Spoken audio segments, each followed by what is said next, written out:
paz do Senhor Jesus a todos. Estamos aqui de volta, para aprendermos mais a palavra de Deus. Como eu disse, no vídeo passado, na aula passada, nós vamos estar encerrando hoje esse estudo sobre Apocalipse.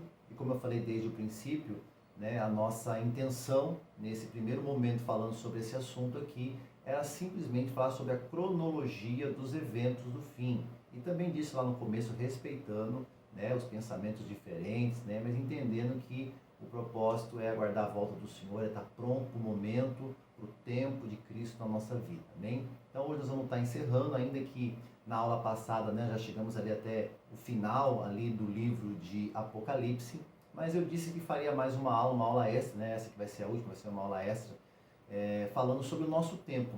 Olhando para aquilo que está acontecendo, nós conseguimos entender dentro desses eventos o quanto estamos prontos para o arrebatamento, o quanto isso está iminente. Então eu quero olhar para algumas coisas que a palavra de Deus fala, olhar também para o nosso tempo, o que está acontecendo no nosso tempo, para nós entendermos isso aí. Amém?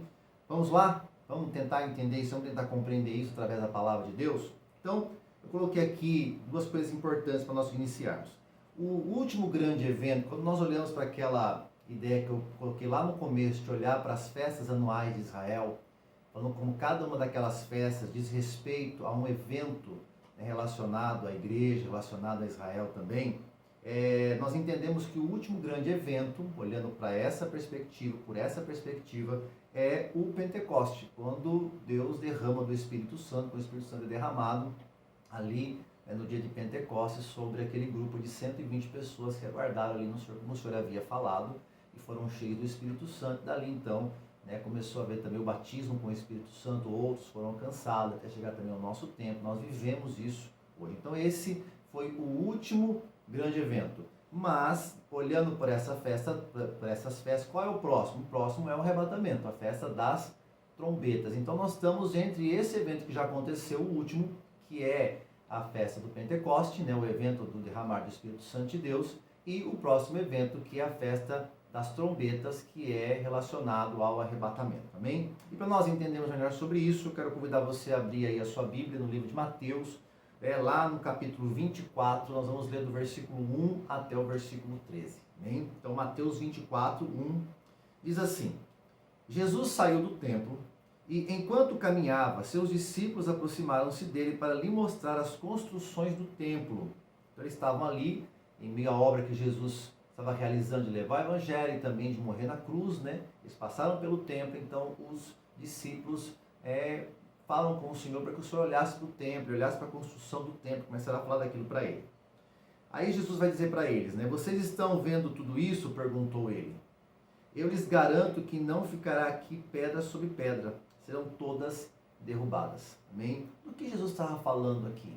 No ano 70 depois de Cristo, ou seja, por volta de 40 anos depois da crucificação de Cristo e da sua ressurreição, porque Cristo ele foi crucificado no ano 33 depois de Cristo. Ele nasce e começa a fazer a contagem, ainda que dizem que quando foi feita essa contagem houve lá um erro de 4 anos, então por volta de uns 40 anos, no ano 70, Jerusalém é invadida. Eu falei sobre isso aqui numa das aulas, e é destruída Jerusalém, e o templo também é destruído. Toda Jerusalém é destruída. Então é disso que o Senhor está falando naquele momento. Então ele começa a contar os acontecimentos até o fim. Então, o que vem ali primeiro? Qual acontecimento que vem em seguida? A destruição de Jerusalém e também a destruição do templo. Então ele está falando sobre isso aqui.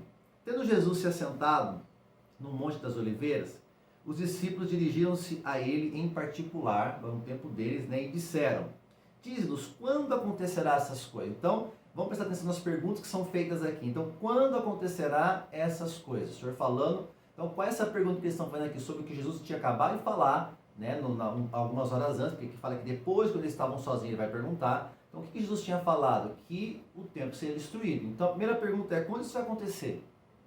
Aí depois eles vão acrescentar e dizem: qual será o sinal da sua vinda e do fim dos tempos?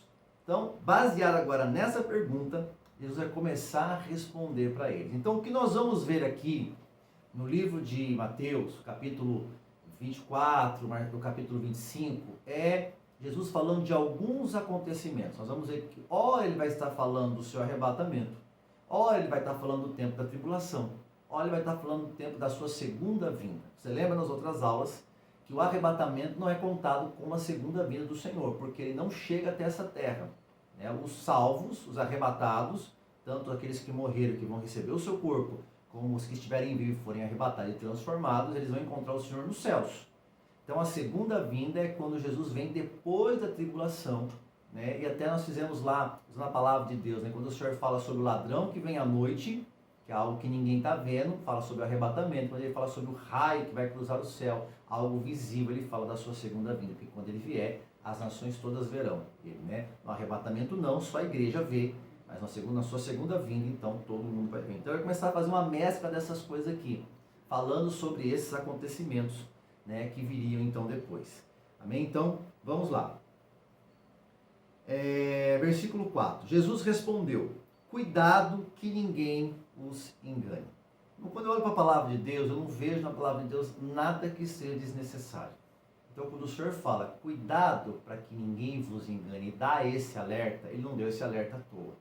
Ele deu esse alerta porque ele sabia que muita enganação, né, viria contra a nossa vida, que muitos enganadores se levantariam.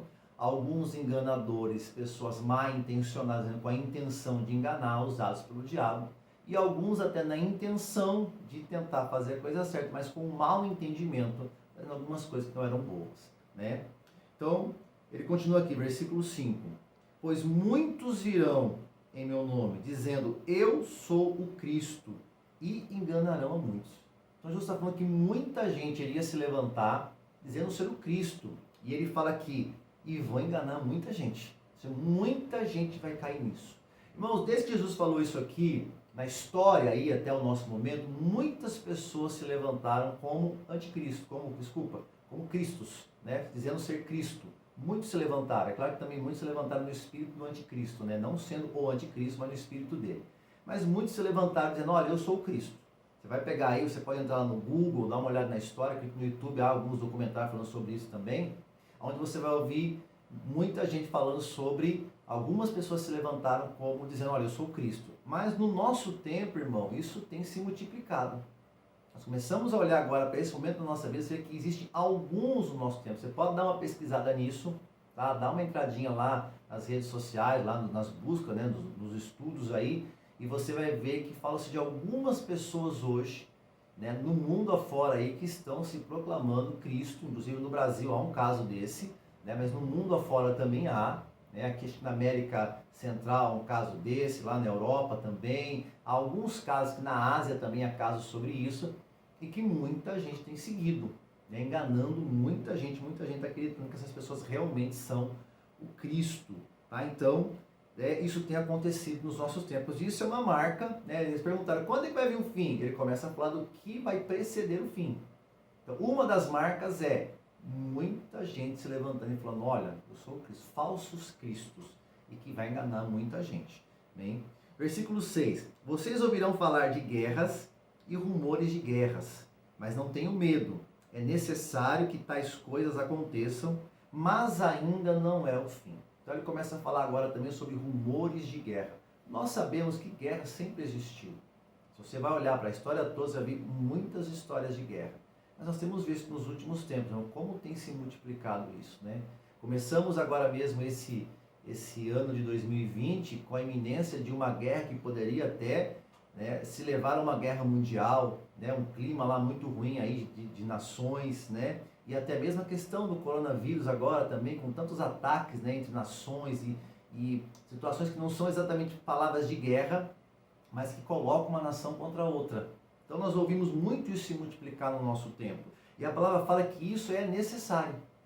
É interessante entender que quando o anticristo vier, que nós entendemos que é algo que ou acontece um pouco depois do arrebatamento, ou acontece um pouquinho antes. Eu até acredito que acontece um pouquinho antes, nesse momento que o anticristo aparece, né? E eu creio que depois então a igreja é arrebatada, bem no comecinho, né? Nós não passamos pela tribulação dentro do que eu entendo, daquilo que eu tenho entendido da palavra de Deus e tenho pesquisado também, aprendido com outras pessoas também, ouvido outras pessoas também.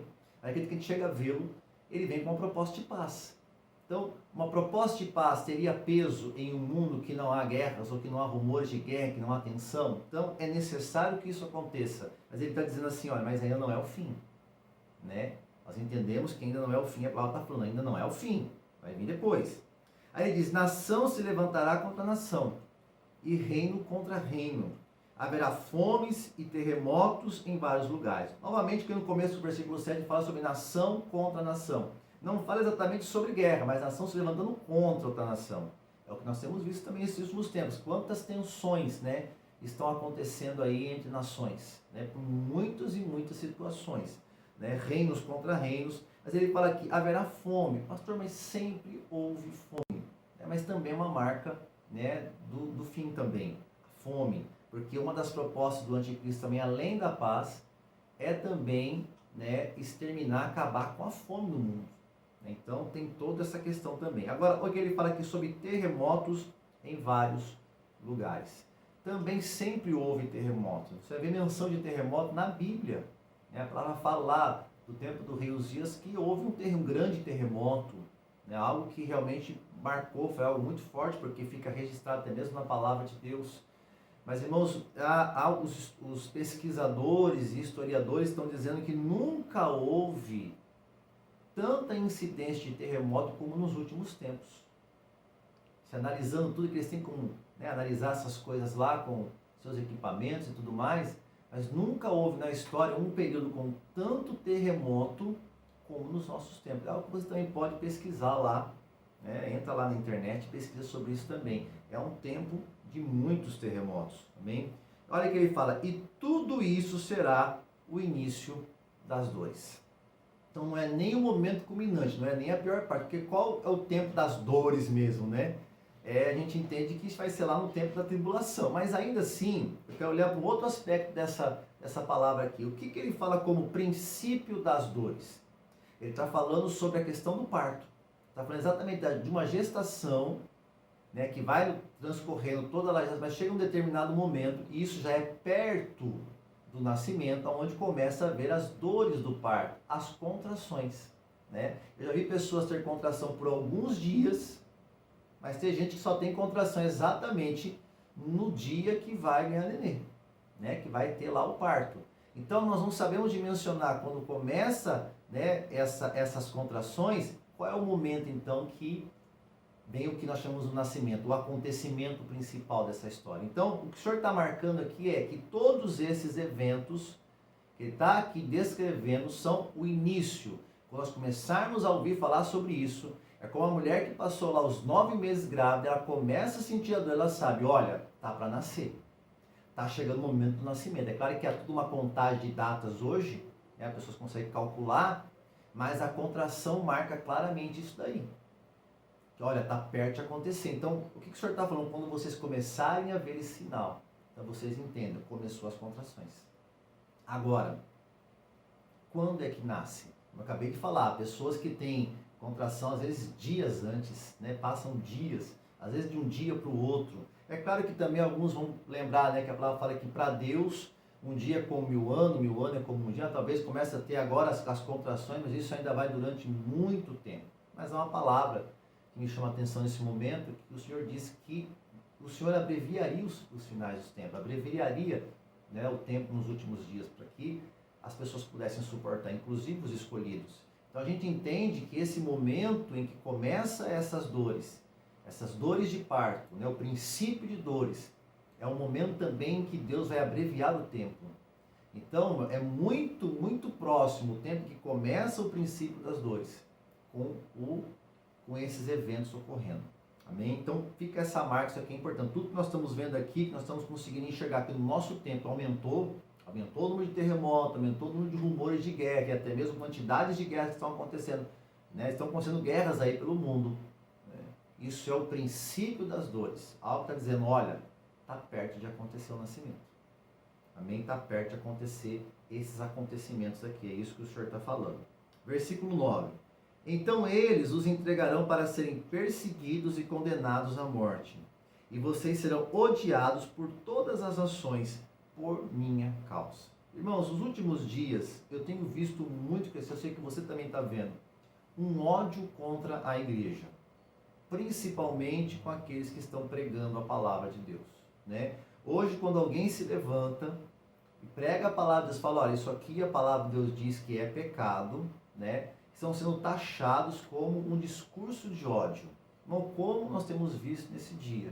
As pessoas se dirigirem à igreja, se dirigirem a pastores que estão pregando a palavra de Deus, como pessoas que estão disseminando ódio, né? Eles olham para a palavra, como a palavra não combina com o estilo de vida que eles querem ter, com aquilo que o mundo está oferecendo. Então, logo, o que se aponta é, não, isso aqui é um discurso de ódio, né? Então, hoje as pessoas estão com muito ódio, muita raiva da igreja, porque a igreja verdadeira, a igreja fiel, continua pregando que o que é pecado, não importa o quanto dizem que houve de uma modernidade, houve mudança, mas o que o Senhor disse que é pecado ainda é pecado. Isso não mudou, continua sendo errado. Vai falar que Deus não muda.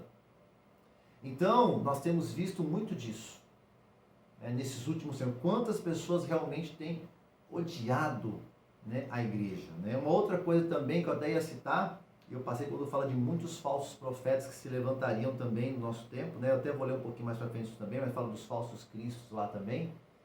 Quantas pessoas hoje estão falando coisas absurdas da palavra de Deus, né, irmãos? Distorcendo a palavra de Deus, né? Agora tem um aí, que eu não sei o nome dele, uma pessoa que me citou isso esses dias aí, falando que ele está dizendo que o Deus, que é o Deus lá que fala no Velho Testamento, esse Deus não existe mais, né? Não existe Deus Pai, né? Ele foi só do Velho Testamento, como se ele fosse um Deus ruim, um Deus mau, um Deus vingativo, que é uma mentira muito grande, né? Ah, pastor, mas nós olhamos lá para o Velho Testamento e vemos um Deus aparentemente vingativo. Não, nós vemos um Deus lidando com o mundo caído, que planta e colhe aquilo que colheu, mas um Deus que envia o seu Filho exatamente para poder mudar esse relacionamento, para que ele possa derramar sobre a nossa vida todo o seu bem, toda a sua graça, de toda a sua vida. Amém? Então, guarde isso aí. Então tem acontecido muito isso daí. Olha no versículo 10. Naquele tempo muitos ficarão escandalizados. Muita gente vai olhar para aquilo que nós estamos falando e vão ficar escandalizados. Inclusive muita gente dentro da igreja. E você vai entender um pouquinho daqui a pouco por causa do porquê disso. Trairão e odiarão uns aos outros. Amém? Ó, e numerosos falsos profetas surgirão, enganarão a muitos, né? Como acabei de falar, tem muito falso profeta. Gente agora pregando que, olha, não precisa de santidade, não precisa mudar a vida, é do jeito que você está, porque Jesus já morreu na cruz, já pagou o preço, então você pode viver de qualquer jeito. Quando eu olho para a palavra de Deus, irmão, não é isso que nós vemos. Nós vemos um Deus que morreu, sim, por nós, que derramou o seu sangue na cruz, que nos deu da sua graça, que nos capacita a cumprir e vencer aquilo que anteriormente a graça não era possível ser vencido. Amém? Hoje nós podemos sim vencer o pecado, hoje nós podemos sim resistir ao pecado, não somos mais escravos do pecado. Anteriormente o homem era completamente entregue ao pecado. Amém? Então, versículo número 12. Devido ao aumento da maldade, o amor de muito esfriará, né? Uma das marcas dos últimos tempos, né? Muito próximo até mesmo do arrebatamento, são duas coisas que eu também entendo que são eventos, né? Ainda que eu estou falando sobre os eventos, olhando lá para aquelas festas de Israel, eu entendo que o próximo grande evento é o arrebatamento, mas ainda há algo que eu também entendo como um grande evento também, amém? Que é um grande avivamento. Antes mesmo do arrebatamento, haverá um grande avivamento, onde a igreja vai realmente, né, sair, pregar a palavra, muita gente vai ser alcançada. E junto com isso também haverá uma grande apostasia. Então serão duas coisas muito ali paralelas, né? Eu creio que até a apostasia ela já está acontecendo, mas nós aguardamos um tempo de um grande avivamento. Então, como é que dá para acontecer uma apostasia e ao mesmo tempo um avivamento? Eu creio que esses que são fiéis a Deus vão ser muito cheios do Espírito Santo de Deus e vão pregar e vão alcançar nações. Mas muita gente está dentro da igreja, que não tem andado no Senhor, que tem simplesmente deixado morrer a sua vida com Deus. Eles vão acabar desistindo realmente. Isso é o que é apostasia? É desistir da fé. E para desistir da fé, eu não preciso exatamente sair da igreja. Eu posso estar dentro da igreja, mas não ser uma pessoa mais com fé. Viver a igreja como um lugar social, como um lugar de encontrar pessoas que eu gosto, como um lugar onde eu posso cantar músicas que eu gosto, né? Viver as confraternizações, até um lugar que, de certo ponto, me serve de abrigo, mas em que, na verdade, eu não creio mais na essência do Evangelho e da palavra. Então isso pode acontecer. Hoje nós vemos que o número de pessoas sem igreja, que declaram que não precisam de igreja, né? Cresceu muito em pessoas que estavam na igreja e saíram da igreja. Então quantas pessoas já estão apostatando da sua fé? Então isso já está acontecendo, mas ainda existe um evento aí que é a descida, né, o derramar de um grande avivamento, é um derramar do Espírito Santo, não a descida dele, já está no nosso meio, mas um grande avivamento ainda para acontecer na igreja. Amém?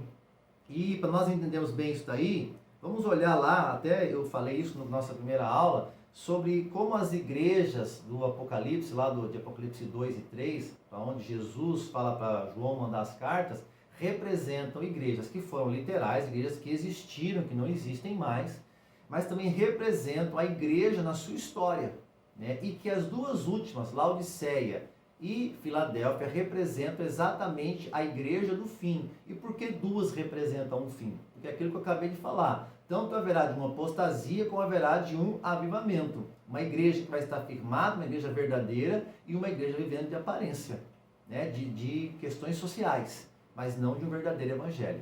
Tá? Então, vamos olhar sobre isso. Vamos começar pela da Laodiceia, que seria aqui, que é, né, a representação da igreja que apostatou da fé, da igreja que vive de aparência. Então, abre lá comigo em Apocalipse 3.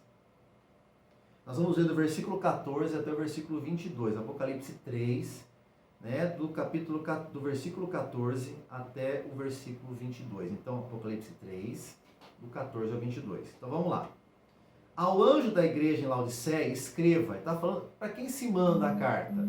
A carta é escrita para o pastor da igreja, o anjo da igreja, tá? Mas para ser lida para toda a congregação. A carta é só para o pastor? Não, ela é endereçada ao pastor para ser lida para a igreja. Então ela vai para a igreja, para as mãos do pastor, que pega aquela palavra e transmite ela para a igreja. Então ele diz assim: escreva, essas são as palavras do Amém, né, daquele que é verdadeiro, a testemunha fiel e verdadeira, o soberano da criação de Deus. Conheço as suas obras. Então vai começar a falar do quê? Das obras dessa igreja, né? Pastor, ninguém é salvo por obra, mas as obras demonstram, né, irmãos, que fé nós temos, que condição nós estamos, né? A validade dela, a profundidade delas, o que realmente motiva as obras, né? Isso marca isso daí. Tanto é que Tiago fala, né, que fé sem obra é uma fé morta, porque uma fé viva, ela vai gerar um comportamento, ela vai gerar obras na nossa vida. Amém? Conheço as suas obras, sei que você não é frio e nem quente. Nem é uma igreja fria que desiste já de tudo, mas também não é alguém que está realmente ligado em Deus. Ele fala, melhor seria que você fosse frio ou quente. Olha que interessante. É melhor ser frio do que ser morno. É claro que o melhor é ser quente aqui dentro dessa analogia, né? Ele diz assim, porque você é morno, nem é frio nem quente, estou a ponto de vomitá-lo na minha boca. Então, esse tipo de igreja que anda, né, nessa condição de uma igreja morna, né, não se liga realmente em Deus, não toma uma posição, aquela pessoa que, sabe, a gente vê muito disso hoje, né? Pessoas que elas não tomam uma posição realmente de servir a Deus para valer. Sabe, não pegam realmente para ler a palavra de Deus, não têm uma vida de oração, não congregam realmente, não se posicionam para ser usado por Deus, não vivem uma vida, né, conduzida e direcionada pela palavra de Deus, vive muito do seu jeito. Aí quando cabe ouvir aquilo que a palavra fala, legal, então vamos fazer o que a palavra falou que agora é legal. Quando aquilo não agrada, já não faz. Então isso é o que chama-se de uma igreja morna. E a palavra fala que Deus está a ponto de vomitar nessa igreja da sua boca. Então, irmãos, olha quanto isso causa em Deus um sentimento desagradável. Ele fala, olha, estou a ponto de vomitá-la, né, da minha boca. Olha o que diz aqui, olha, você diz, a igreja fala dela mesma, estou rico, não, está tudo bem, está tudo em ordem, adquiri riqueza e não preciso de nada. Não preciso mais disso, daquilo, né, eu estou vivendo já dentro do que tem que ser feito. Não reconhece, porém, que é miserável, digno de compaixão, pobre, cego e que está nu. Essa é a marca dessa igreja que apostatou da fé. Alguém que acha que tem algo que não tem, alguém que acha que não precisa de nada, precisa praticamente de tudo, o que diz respeito àquilo que vem de Deus, né? E outras coisas da marca, ó, não reconhece, porém, se a pessoa não consegue enxergar, não consegue ver que está pegando o caminho errado, né, que tomou o caminho errado. Ele fala que é miserável, é muito forte a palavra miserável. Em algumas traduções diz desgraçado, ou seja, sem a graça. Desgraçado é uma palavra muito forte até de você falar, né, e diz respeito a alguém que não tem mais a graça. Imagina uma igreja que ela não tem mais a graça de Deus. Não tem mais sentido. Ó, digno de compaixão. Não é uma igreja que está pronta para receber mais de Deus, mas alguém que é digno de compaixão. Pobre, amém, cego, não enxerga, e que está nu. Ou seja, não tem vestimenta, não há santidade, não há cobertura, não está ligado a nada. Amém? Olha o versículo 18. Dou-lhe este aconselho, né? Ele diz aqui, compre de mim ouro refinado no fogo e você se tornará rico, né? Ele está falando de um ouro refinado, aquilo que é purificado, aquilo que realmente é valioso, aquilo que vem de Deus, né? Aquilo que passa pelo fogo, se tira as impurezas, é algo que é refinado, é algo que é puro, amém? Que realmente traz riqueza. Aqui não está falando de riqueza financeira, meu irmão, está falando daquilo que vem de Deus, da presença de Deus, da glória de Deus, né? Da graça de Deus sobre a nossa vida, né? Compre roupas brancas, ou seja, aquilo que cubra a sua nudez, mas também é branca, que é uma representação de santidade, de purificação, ou seja purificado, amém? E vista-se para cobrir a vergonha da sua nudez, e compre colírio para ungir os seus olhos e poder enxergar. Irmão, o que nos ajuda a enxergar? A palavra de Deus nos ajuda a enxergar. É lá que nós aprendemos o que Deus, como Deus quer que a gente veja as coisas, qual que é a visão de Deus, um relacionamento com Deus também, né? A unção do Espírito, a presença do Espírito Santo de Deus na nossa vida. Ele diz assim no versículo 19, repreende e disciplina aquele a quem eu amo, por isso seja diligente e arrependa-se. Olha que interessante, apesar dessa igreja estar apostatada, Deus está falando com eles assim, olha, eu amo vocês, e é por isso que eu quero corrigir vocês. Ele não está falando, olha, eu amo vocês e vou dar um jeitinho de vocês serem salvos. Eu amo vocês e vou dar um jeitinho de passar por cima disso. Ele não está falando assim, ó, porque eu amo, eu estou repreendendo. Então se arrependa, muda a atitude. Né? Esse é o tempo, meu irmão. Eu não sei como é que você está vivendo. Quando nós olhamos para o texto falando sobre os princípios da dor, nós vemos muita coisa acontecendo no nosso tempo. Muita coisa. Né? Vimos aí um dos pontos que são fundamentais para o tempo do arrebatamento, até para que se inicie a tribulação, esse acordo de paz que foi feito entre Israel e duas nações lá no mundo árabe. Um acordo como nós ainda não tínhamos visto, firme, a ponto de já ter gerado revolta entre as nações, que até então ainda não se colocaram a fazer esse tratado de paz.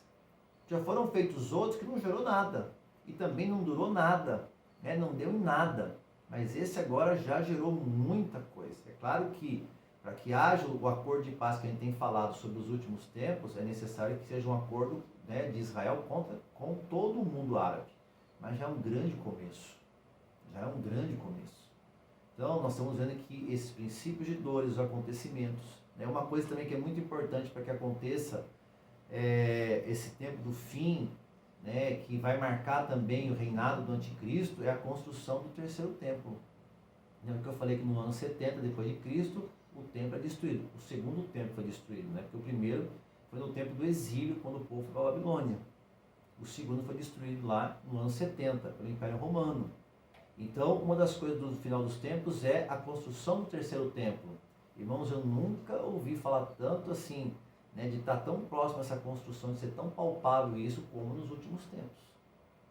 Você vê muita reportagem, claro que a televisão não fala muito sobre isso, mas você vê muita matéria aí nas redes sociais, na internet, falando sobre essa reconstrução. Né? Alguns rabinos, você vê muito rabino lá em Israel falando sobre isso, né?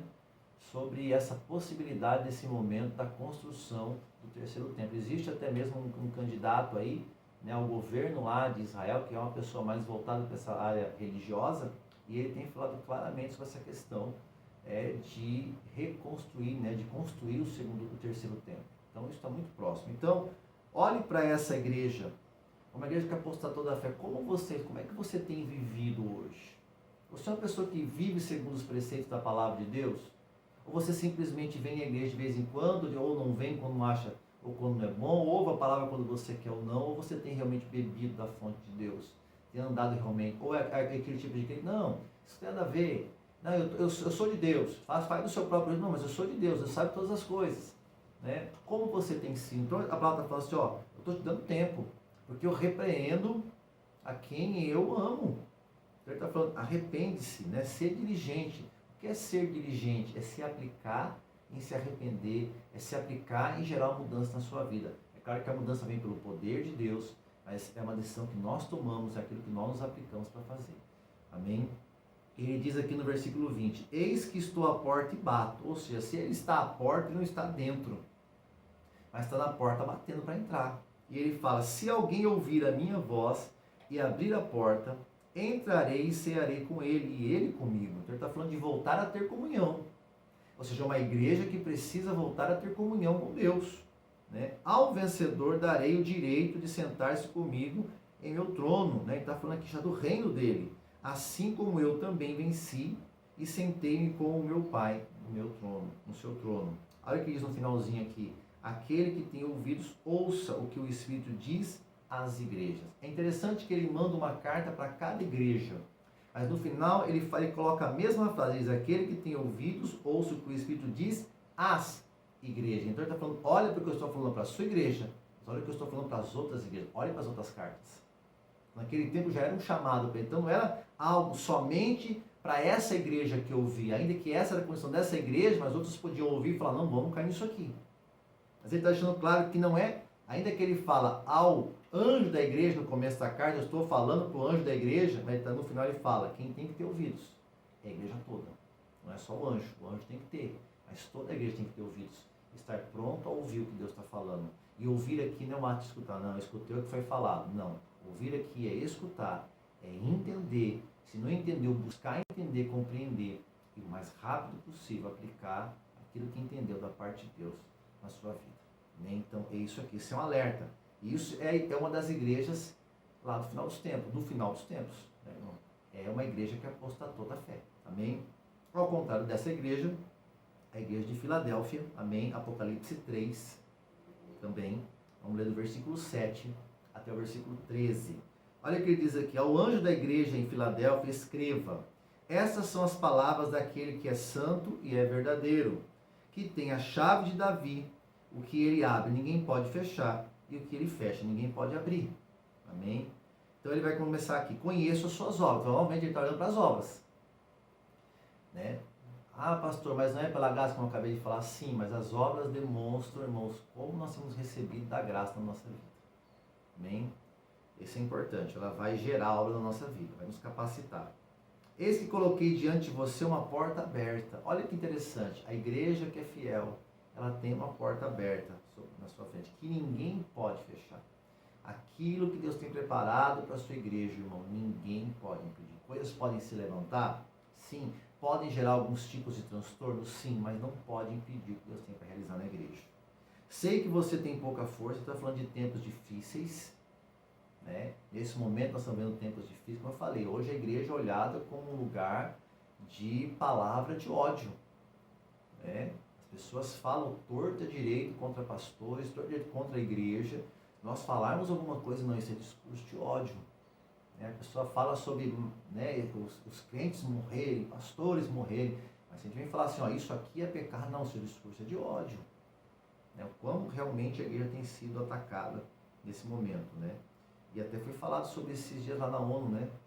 Presidentes lá falando sobre essa perseguição cristã aos cristãos, e que no nosso país não é como lá fora, nós somos perseguidos aqui de uma outra maneira, mas em países do Oriente Médio e até em outros lugares, irmãos, quantos cristãos estão sendo mortos? Aqui na América do Sul também há esse tipo de coisa. Cristãos são presos e mortos só porque servem a Cristo, não é porque cometeram nenhum crime, não. Amém? Então ele fala, né, sei que tem pouca força, mas guardou a minha palavra e não negou o meu nome. É uma igreja que é fiel. Não é uma igreja que diz, olha, eu sou de Deus, glória a Deus, quando tudo está bom. Não, é uma igreja que mesmo no tempo da dificuldade, faltando, não tendo as condições necessárias, está dizendo lá, eu sou do Senhor, e não nega a palavra de Deus. Agora, irmãos, o que é não negar a palavra de Deus? É aquilo que eu falei, é você ouvir a palavra, você aprender a palavra, você aplicar a palavra.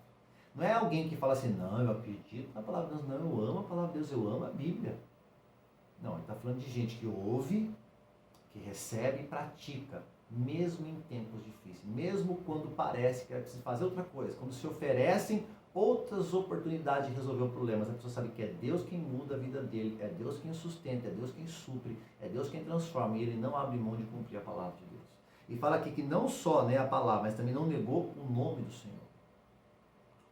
O quanto você tem proclamado esse nome? O quanto você tem crido no nome de Jesus? Amém? Irmão, pensa bem nisso aí. Ó, versículo 9. Vejam o que farei com aqueles que são sinagogas de Satanás, que se dizem judeus e não são, mas são mentirosos. Aqueles que se dizem ser de Deus, mas na verdade não são. Tem muito disso hoje, irmão. Farei que se prostrem aos seus pés e reconheçam que eu amei vocês. Né? Amei você. Visto que você guardou a minha palavra, novamente ele fala sobre guardar a palavra, e volta a falar, guardar a palavra não é só saber onde está o versículo tal, ou ter Bíblia em casa, é aquele que tem a Bíblia em casa sim, mas que lê a Bíblia, que ouve a pregação, que aprende e aplica, isso é guardar a palavra. Vive a palavra de Deus, porque o Senhor fala que aquele que ouve e não pratica é como um homem insensato, que construiu uma casa sobre areia, quando vê a dificuldade, caiu. Então no tempo da dificuldade ele não fica fiel, porque cai. Né? Então, e ele diz aqui, vamos lá.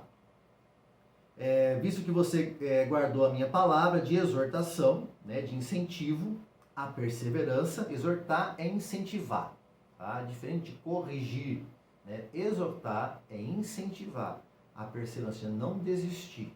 Eu também guardei da hora da provação que está para vir sobre todo o mundo, para pôr à prova os que habitam na terra. Aqui que nós entendemos através desse texto que Deus está nos guardando desse tempo de tribulação, para não passarmos pela tribulação. Amém? É o entendimento que nós temos aqui. Mas por quê? Porque se guardou a palavra, porque se foi fiel. Então, isso aqui é para você meditar aí.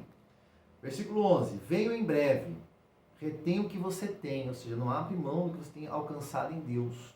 Tá? Isso aqui não está falando de bens, está falando daquilo que você tem recebido, e reter não é guardar só para você. Irmãos, é não desistir, é não abrir mão, porque a gente tem que proclamar aquilo que nós temos vivido com Deus, tá? Então não é um ato egoísta de reter, não é só para mim o que eu tenho de Deus, vou ficar aqui quietinho para não ter problema com ninguém. Não, reter aqui é você não apostatar, não abandonar a sua fé, mas compartilhar ela. Amém? Venho em breve, retenha o que você tem, para que ninguém tome a sua coroa. Então não caia em engano. Não deixe ninguém vir com conversinha furada para a sua vida, não, irmão. Em pregações que falam sobre uma vida profana, uma vida que não tem responsabilidade nenhuma, que não tem compromisso com santidade, não tem compromisso com ninguém, né? Baseado num falso amor, não, porque Deus é amor, sim, Deus é amor.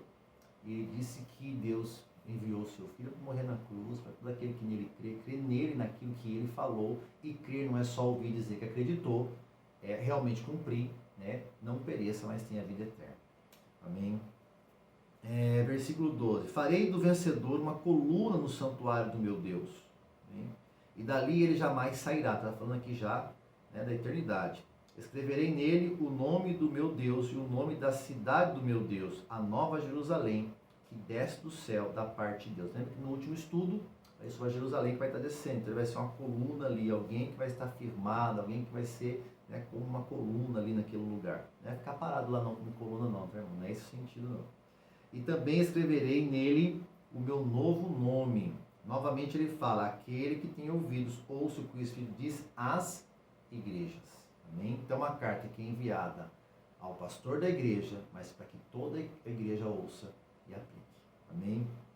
Agora, olha que interessante aqui, nós estamos falando aqui sobre essas igrejas, né, do último tempo que vão preceder ao arrebatamento. Então vamos ler aqui alguns alertas que Jesus dá lá em Mateus. Estamos falando sobre Mateus 24, dos últimos tempos, né? Os discípulos perguntam o que vai acontecer, quando virá o fim, né? Ele dá alguns alertas para a igreja, né, sobre o arrebatamento, né, o período antes do arrebatamento, como estar pronto para o arrebatamento, né? Então lá em Mateus, vai lá comigo, Mateus 24, versículo 36 até o 51, ele diz assim: quanto ao dia e a hora, ninguém sabe. Então ele está falando do arrebatamento, mas nós não sabemos o dia que isso vai acontecer. Nem os anjos do céu, nem o Filho, senão somente o Pai. Jesus não sabe quando ele vai voltar? Não, ele sabe. Mas, pastor, o senhor acabou de ler que ele falou que o filho não sabe. Sim, enquanto estava aqui na terra, como homem. Quando ele retomou a sua glória novamente, ao lado do Pai, sentou à destra, ele e o Pai são um. Ele sabe a data da sua vinda. Amém? É que nesse momento que Jesus fala, ele está aqui na terra como um homem. Tá? Como foi nos dias de Noé, assim também será a vinda do Filho do Homem. Como foi nos dias de Noé? Pois nos dias anteriores ao dilúvio, o povo vivia comendo e bebendo, casando-se, dando em casamento, até o dia em que Noé entrou na arca. Irmãos, é errado casar, se dar em casamento, essa não é a questão. O problema é que havia um alerta de algo que viria iminente. Eles não deram conta do momento em que Noé entrou na arca. Podiam ter casado, podiam ter a sua vida, ajudar até mesmo Noé a ter construído a arca, está pronto, está atento à voz de Deus, porque o que determina Noé entrar na arca? A voz de Deus. Ele fala, Noé, agora entra na arca, fecha a porta, e Deus vai lá e sela a porta por fora. Então, o que determina Noé entrar na arca? Deus falar com ele. O que esse povo estava? Distraído com a sua própria vida. E aqui é que está a questão. O quanto nós estamos distraídos, correndo as coisas dessa vida, e algumas delas não são pecado. O problema é você estar tão distraída com elas, que você não dá atenção àquilo que você está ouvindo da voz de Deus. Eu até tenho uma ministração que está lá no YouTube também, aqui no YouTube, e fala também sobre isso, sobre você ouvir a voz de Deus. Como Deus fala na sua palavra, como Deus fala através dos acontecimentos, como Deus está falando conosco, e muitas vezes nós não estamos dando atenção ao que Deus está falando. Noé estava atento, diferente daquele povo. Então ele está falando aqui, olha, a volta do Filho do Homem vai ser de repente, vai ser igual ao tempo de Noé. Vai ter muita gente aí correndo atrás da bênção, correndo atrás das coisas, mas desapercebido daquilo que Deus está falando. É claro que a gente vem correndo atrás de coisa errada, mas mesmo aqueles que não estão correndo atrás de coisa errada, até de coisas que são boas, até são promessas de Deus, mas não estão ligados na voz de Deus. Deus está falando conosco. Ele deixou marcas, ele está falando que, olha, antes que venha o fim, vai ter o princípio das dores. E como é que vai ser? Isso. Então, estamos atentos a tudo isso que está acontecendo? É Deus falando conosco. O povo comia, casando-se, dando em casamento, daí que entrou na arca. Versículo 39. E eles nada perceberam, até que veio o dilúvio e os levou a todos. Assim acontecerá na vinda do Filho do Homem. Olha o que ele está falando aqui, o pessoal vai estar todo desapercebido. A igreja vai vir ser arrebatada e o pessoal não vai dar conta disso, até que venha a destruição. 2 homens estarão no campo, um será levado e o outro deixado. É uma descrição do arrebatamento.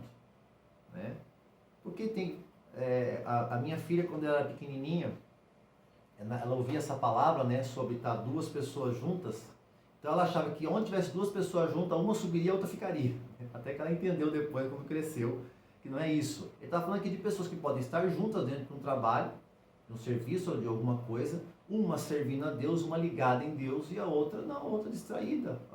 Pode até ser alguém que se diz servir a Deus, mas distraído, vivendo as coisas dessa vida. Então um é levado e o outro fica. Um está pronto e o outro não. 2 mulheres estarão trabalhando no moinho, uma será levada e a outra deixada. Portanto, vigiem, olha o Senhor falando aqui, vigiem, estejam atentos, porque vocês não sabem em que dia virá o seu Senhor. Mas entendam isso, se o dono da casa soubesse a hora da noite que o ladrão viria, ele ficaria de guarda e não deixaria que a sua casa fosse arrombada. Olha o que ele está falando aqui. Se a pessoa soubesse que a casa dele fosse roubada, ele ia ficar pronto. Não aconteceu arrombamento. Pastor, mas eu não sei a data da volta de Jesus para ficar pronto, mas você sabe os acontecimentos que vão estar antecedendo essa volta, como algumas coisas já estão acontecendo. Então já é tempo de estarmos vigiando, já é tempo disso aí, de estarmos atentos. Assim também vocês precisam estar preparados. Olha o que ele falou aqui, de estar preparado, não é saber o dia, mas estar pronto, porque o Filho do Homem virá numa hora em que vocês menos esperam. Quem é, pois, o servo fiel e sensato?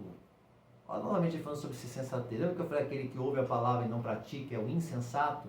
Mas o sensato é quem? Aquele que ouve e pratica, que é fiel, o servo fiel. A quem o Senhor encarrega da sua casa para lhe dar alimento no tempo devido.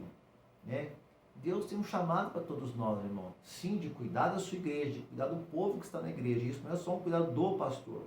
De todos juntos fazendo nessa comunhão, mas também de alcançar lá fora os perdidos. Amém? 46. Feliz o servo a quem o seu senhor encontrar fazendo assim, quando voltar. Está preparado, cumprindo, não só atento, mas cumprindo aquilo que Deus colocou ele para fazer. Garanto que ele o encarregará de todos os seus bens. Mas suponha que esse servo seja mau e diga a si mesmo, meu senhor se demora. Olha que ele fala de um servo, ele fala que é servo, mas é mau. É alguém que pode até se dizer servir a Deus. Porque ele está falando do servo, o Senhor não está falando de gente de fora, ele está falando de gente que diz servir o Senhor. É servo, mas é mau. Ele fala, vai demorar. Não vai ser tão já não. Nem ouça tanto tempo isso daí. Mas lembra, você está ouvindo o que Deus está falando. A situação do mundo mudou. Né? Versículo 49. E então começar a bater em seus conservos e a comer e a beber com beberrões. Irmão, quantas pessoas já viveram um tempo na igreja de comunhão? Mas hoje, irmão, mal se dão com as pessoas que servem a Deus, mas vivem no meio de gente que fala mal de Deus, que blasfema de Deus. Aí diz que fica bravo, que não gosta, mas continua nesse meio. Não, pastor, eu estou lá para ganhá-los. Mas a palavra do Senhor fala para mim não se assentar na roda dos escarnecedores. Ganhar os perdidos não significa se assentar no meio deles no momento. Né? A palavra fala de uma comunhão com aqueles que são conservos nossos. Amém? Dessa afinidade com quem serve a Deus. É claro que nós vamos desprezar os de fora, mas até porque nós temos que ganhá-los para Jesus. Mas a maneira como nos relacionamos é diferente. Amém? Versículo 50. O Senhor daquele servo virá num dia em que ele não o espera e numa hora que não sabe. Ele o punirá severamente, lhe dará lugar com os hipócritas, onde haverá choro e ranger de dentes. Amém? Uma outra palavra de alerta também do Senhor, Mateus 25, nós vamos ler do versículo 1 até o versículo 13, que diz assim: o reino dos céus será semelhante a 10 virgens que pegaram suas candeias e saíram para encontrar-se com o noivo. Amém? Então olha aqui, são 10 virgens que vão se encontrar com o noivo. Ele não fala que são 10 noivas, mas fala que são 10 virgens para se encontrar com o noivo. Então se dá a entender aqui que são virgens que se colocaram como noivas, né? Que estavam ali prontas para serem noivas. Né? 5 delas eram insensatas e 5 eram prudentes. Amém? 5 sensatas e 5 prudentes. As insensatas pegaram suas candeias, mas não levaram óleo consigo. É aquela pessoa, irmão, que vive um momento com Deus, que vem luz sobre a sua vida, que vem da ação de Deus, mas ele não busca mais, ele diz só aquilo e pronto. Ele não se enche mais de Deus. Então ele até tem uma candeia, que faz ele caminhar algum tempo com luz, né? Mas não tem uma reserva, ou seja, não vive constantemente uma vida com Deus. É algo que foi esporádico, né? As prudentes, porém, levaram óleo em vasilhas juntamente com as candeias. Quem são as prudentes? As pessoas que realmente têm essa luz de Cristo, têm vivido uma vida com o Senhor, mas continuam se enchendo dele. A cada dia, a cada momento, a cada culto, a cada momento de oração, a cada momento da palavra. Em todo o tempo da sua vida. Estão sempre se carregando, se enchendo de Deus. O noivo demorou a chegar. E todas ficaram com sono e adormeceram. Até as sensatas, né? À meia-noite ouviu-se um grito. O noivo se aproxima. Saiam para encontrá-lo. Então, o momento que chegou, inesperado, quer dizer, que se esperava, mas não sabia exatamente o momento. Então, um alerta, chegou o momento, é o tempo, sai para encontrá-lo. Então, todas as vezes acordaram e prepararam suas candeias, né? Pegaram lá aquilo que tinham de Deus na vida deles. As insensatas disseram aos prudentes: dê-nos um pouco do seu óleo, pois a nossa candeia estão se apagando. Ou seja, não havia unção, não havia de um relacionamento com Deus, e eles não haviam carregado aquilo, né? Então querem aquilo que os outros têm vivido. Irmão, não dá para ninguém viver uma vida com Deus pelo outro. Nós podemos nos incentivar, nós podemos nos ajudar, mas eu não tenho como salvar uma pessoa do meu lado pelo aquilo que eu vivo. Eu posso incentivar a pessoa, eu posso levar a palavra, eu posso pregar, eu posso ser exemplo. Né? Mas a palavra do Senhor fala que cada um presta conta de si mesmo perante o Senhor. Amém? Nós vemos uma vida de comunhão para se incentivar, para se ajudar. exortar uns aos outros. Lá o Senhor fala, exorte uns aos outros, anime um ao outro, né? Nem incentivo para que a pessoa busque, né? Mas pegar do que eu tenho e dar para alguém, né? Daquilo que eu tenho vivido com Deus, não tem como, cada um tem que ter uma vida com Deus. Amém? Vamos lá, é claro que eu posso dar da palavra que eu tenho aprendido, né, das experiências, mas aquela vivência particular com Deus é algo de cada um. Amém? Versículo 9. Elas responderam, né, as prudentes responderam, não, pois pode ser que não haja o suficiente para nós e para vocês. Vão comprar óleo para vocês, né, não tem como passar de um para o outro. E saindo elas para comprar o óleo, chegou o noivo, e as virgens que estavam preparadas entraram com ele para o banquete nupcial. Quem está pronto na hora certa entra. E a porta foi fechada. Amém? Mais tarde vieram também as outras e disseram, Senhor, Senhor, abre a porta para nós. Mas ele respondeu, em verdade é que não as conheço, ou seja, nunca viveram realmente uma vida com Deus. Mas achavam que eram noivas. Quanta gente você tem ouvido assim, não, eu sou de Deus. Não, eu sou de Deus. O senhor está falando aqui de gente que pensou assim, mas ele falou, nem conheço. É claro que ele não está falando que ele não sabe quem é a pessoa. Deus conhece todo mundo. Todo mundo. Ele fala assim, olha, vocês não tiveram uma vida comigo. Eu não reconheço vocês como noivo. Amém? Portanto, novamente vai falar, vigiem. O que é vigiar, irmão? Não é ficar de vez em quando assim, não é estar atento, estar preparado, estar se enchendo de Deus. E ouvindo a voz de Deus e vendo os acontecimentos, porque vocês não sabem o dia nem a hora. Nem temos que estar atentos, irmãos. Não podemos nos embriagar com esse mundo. Sabe, irmãos, hoje nós vemos os nossos filhos, eles sabem, né? Quando eu falo nosso filho, eu estou falando do modo geral, né? De todo mundo. Que sabe mais sobre heróis da Marvel do que sobre os heróis da Bíblia, sobre Jesus e a volta dele. Ah, mas é errado assistir o filme? Não, não é errado, não estou falando disso. Eu mesmo assisti filmes da Marvel. Né? Mas você vê que hoje as pessoas têm mais conhecimento disso do que de Jesus, a sua volta, desse acontecimento. Né? As pessoas esperaram um ano, né? Um segundo filme da Marvel, o primeiro lá, o Guerra Infinita, que terminou lá com a vitória do inimigo, então se esperava lá a vida do segundo, se passou um ano de uma expectativa, os cinemas se encheram para assistir esse filme, foi um negócio, mas quanto nós temos esperado a volta de Jesus? Então, vigia, vamos estar pronto para esse momento, para esse tempo, para a volta de Cristo. Amém? Esse é o tempo que nós estamos vivendo. Esse é o nosso momento. Só para nós encerrarmos, uma coisa que é interessante, um conhecido nosso, né, meu, da minha esposa, da minha família, ele chama-se Alfredo, ele é pastor lá nos Estados Unidos. Ele, na sua tese de doutorado, ele defendeu, né, a tese dele, falando sobre exatamente essa parábola das virgens aqui. Você vê que são 5 virgens sensatas e 5 que são insensatas. Quando nós olhamos lá para Efésios, capítulo 4, fala sobre mistérios que Deus deu para a igreja, para aperfeiçoar a igreja, né, para trabalhar em prol da igreja, dos santos, para preparar eles para a obra, fala exatamente de 5 ministérios. Né? O ministério que é o apostolado, que é o de profeta, né, o profético ali, fala sobre também o de evangelista, o de mestre e o de pastor. Né? 5.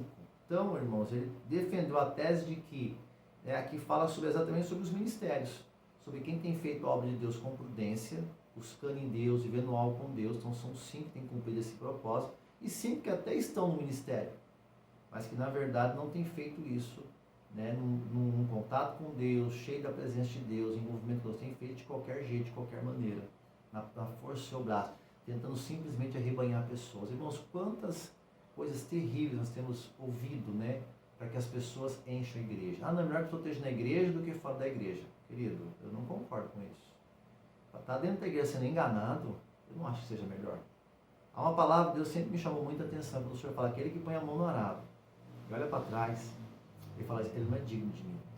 Eu sempre que eu ouvia essa palavra, eu dizia, não, então se pôr a mão no arado e olhar para trás é terrível, quão pior é pôr a mão no arado e largar o arado. Mas olha que interessante, o que larga o arado, eu estou falando que seja bom, não estou defendendo isso, ele não faz nada, ele não conduz ninguém ao erro, porque ele parou. Agora, quem põe a mão no arado e olha para trás, ele sai fora do rumo e ele leva consigo muita gente atrás dele. Então, esse negócio de fazer as coisas para simplesmente encher a igreja, então a pessoa ficar dentro da igreja, achando que está salvo, vivendo uma mentira. Nós temos que pregar a palavra de Deus. Temos que viver a verdade de Deus. E não falar e fazer coisas simplesmente para encher a igreja, que não liberta ninguém, que não transforma ninguém, que não salva ninguém. Amém? Então, esteja tanto para aquilo que você vai fazer, como para aquilo que você vai ouvir. Amém? Nós encerramos aqui o estudo sobre o Apocalipse. Amém? Nesse primeiro momento, como eu disse, queremos voltar num outro momento a falar sobre esse assunto, a falar sobre cada evento de maneira separadamente, nos aprofundar em cada um dos eventos, tá? Mas cumprimos aqui o que foi o propósito para esse momento, falar sobre a cronologia, né, dos eventos. Amém? Nosso próximo estudo, nós vamos ter um próximo estudo, vamos falar sobre família, amém? O que é família, os fundamentos da família, o propósito da família. Então, o nosso próximo estudo será o propósito da família, né? O que é família? Vai ser sobre família, amém? Então, fique atento, eu vou estar anunciando quando nós vamos estar começando, talvez a gente pare por uma semana, pule uma semana, e na semana seguinte, então, a gente vai começar já esse estudo sobre família, mas fica atento, amém? Dependendo de como nos organizarmos, a gente nem pula uma semana, já começa em seguida já, tá bom? Deus abençoe a todos, espero que você tenha aprendido, né? Qualquer dúvida, nós estamos aqui abertos para poder te ajudar, para poder te instruir. Então, mande a sua pergunta, fale mesmo, isso é muito importante, amém? Agradeço a você pela sua companhia aqui nesses dias todos que nós gravamos, sei que foi uma bênção, tenho ouvido muitos testemunhos abençoados. E como eu disse no último vídeo, você gostou? Foi bom para você? Deixe o seu like aí, amém? Vai ajudar a levar essa palavra para outras pessoas também aprenderem, amém? Já se inscreveu no canal? Também ajuda a propagar. Então vamos ter um estudo sobre família agora, né? Olha que interessante isso aí. Você se inscreve no canal, você também vai estar divulgando o canal. E quantas famílias hoje estão destruídas? Ontem tivemos um culto aqui na igreja que eu falei sobre restauração de família. E eu falei algo que eu tenho colocado muito no meu coração. Hoje nós vamos falar muito sobre família moderna.